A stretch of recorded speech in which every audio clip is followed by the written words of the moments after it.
Okay, just a little bit of review from our circles unit. We have an angle whose vertex is at the center of a circle. So right here, the angle starts at the center, angle ACB. It's called a central angle.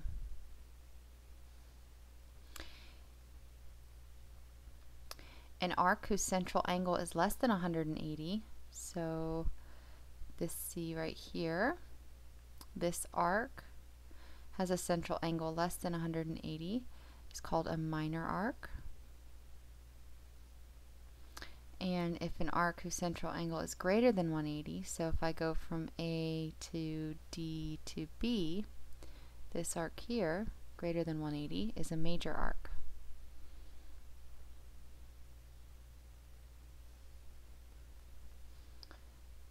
And then of course the measure of our minor arc is going to be equal to the measure of its central angle. So if this central angle is 30 degrees, then the minor arc is also 30 degrees. If we were looking for the measure of a major arc, so we'll go back to major arc ADB, it's equivalent to the difference between 360 and the measure of the central angle here, so the minor arc. So if this was 360 minus 30 degrees, then this whole major arc would be 330 degrees. And if you have an inscribed angle, so an inscribed angle has its vertex on the circle, that's your inscribed angle, then the arc here is called the intercepted arc because it has been intercepted by the inscribed angle.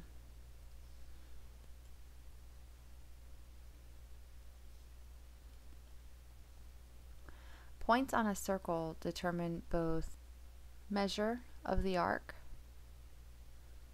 and length. Remember, length is in terms of circumference.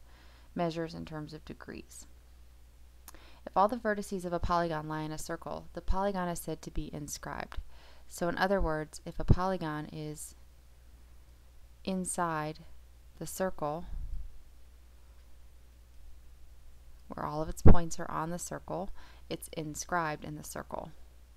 The circle is circumscribed about the polygon.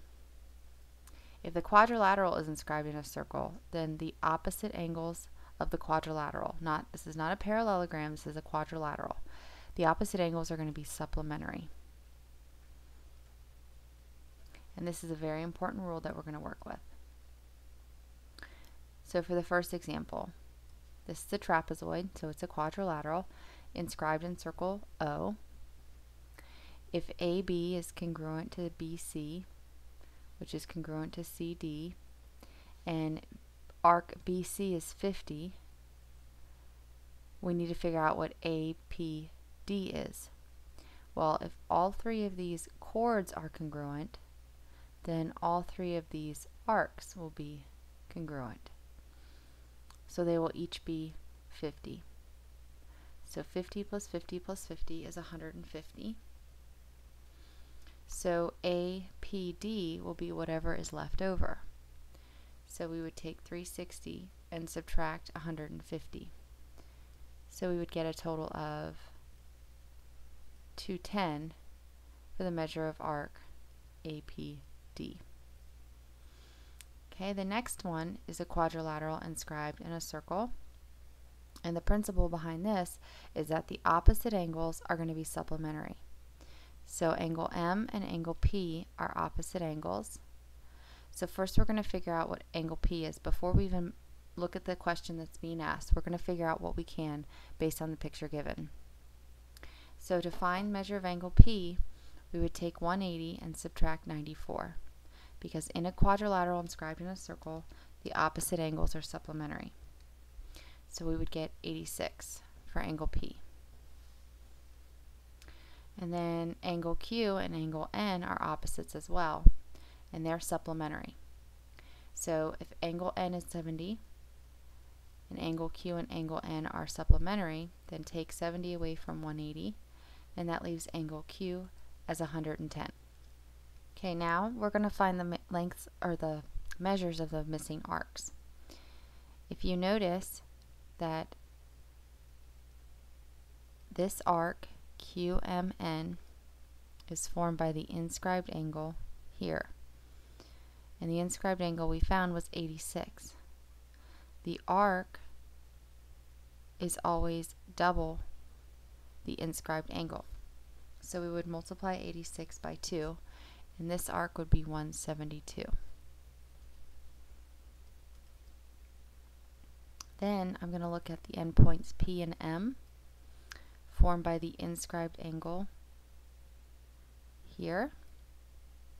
So this arc MP is going to be double the 70 degrees. So this arc would be 140. And if this arc is 140 and we already have 85 from here to here, then we would take 140 and subtract 85. So QM is 55. Okay, so now let's see what the question's asking us to see if we have enough information from this point. The measure of angle MQP, M to Q to P, we found was 110. QPN, Q to P to N, we found was 86. And arc MQ, from here to here, we found was 55. Okay, for 1 through 6, I'm going to start by drawing a picture of number 1, and then as we go along you'll see the rule that corresponds. If you have a regular hexagon inscribed in a circle,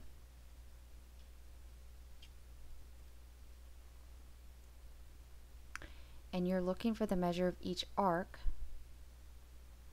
then think about it. If each of these sides in the hexagon is congruent, then each of these arcs must also be congruent.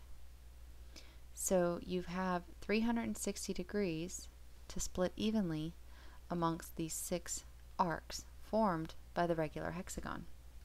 So 360 divided by 6 is 60 degrees for each arc.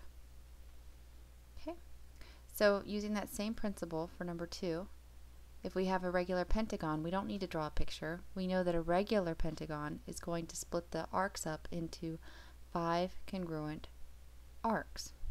So we're going to have 360 divided by 5, which will leave us with 72 degrees for each arc.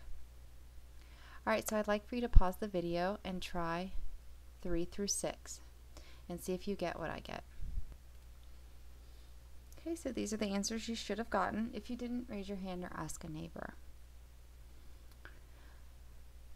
Okay, 7 through 9. You have to break each one apart separately. If this is a rectangle inscribed in the circle, then these 2 sides would be congruent. These 2 sides would be congruent. And if these 2 sides are congruent, then the arcs formed must also be the same length.